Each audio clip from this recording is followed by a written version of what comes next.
Korea has some of the highest densities of dolmen locations on Earth, and Ganghwa Island is the epicenter of these ancient megaliths.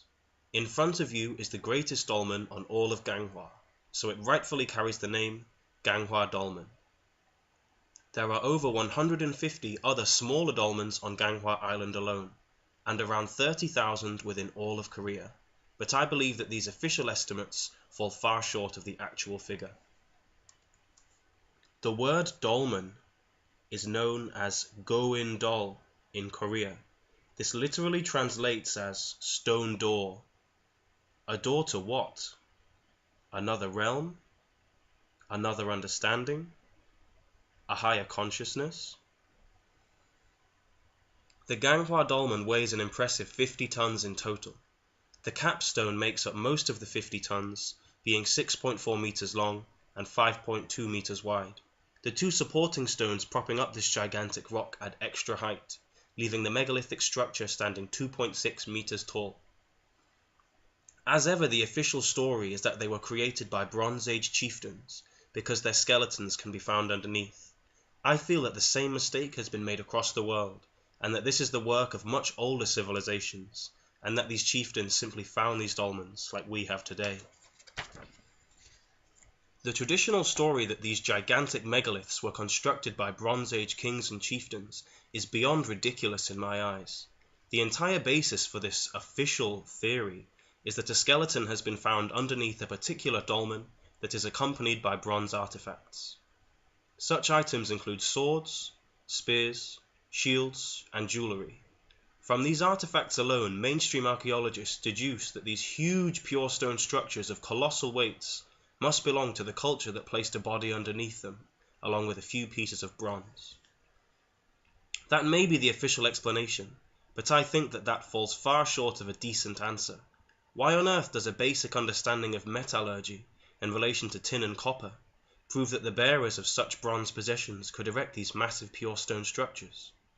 If you can create a bronze sword that weighs no more than a few kilograms, why should you be able to build stone structures out of boulders that weigh tens of tons each?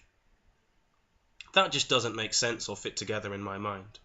The idea that Bronze Age kings and chieftains rediscovered these sites and then decided to perform spiritual ceremonies and ultimately be buried around or underneath them makes a great deal more sense to me. So why don't more academics see this situation this way too? One of the great problems is that we cannot carbon date stone. We could use other dating methods to work out when the stone was created, but that does nothing to tell us when the stone was carved, reshaped, or erected. So instead we have to rely upon organic material such as bones, tools, and pottery.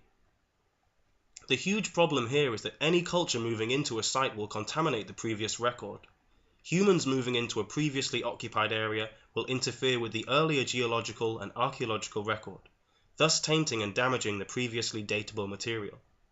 So rather than being able to determine who built these sites in the first place, we are often left with who was there at some point.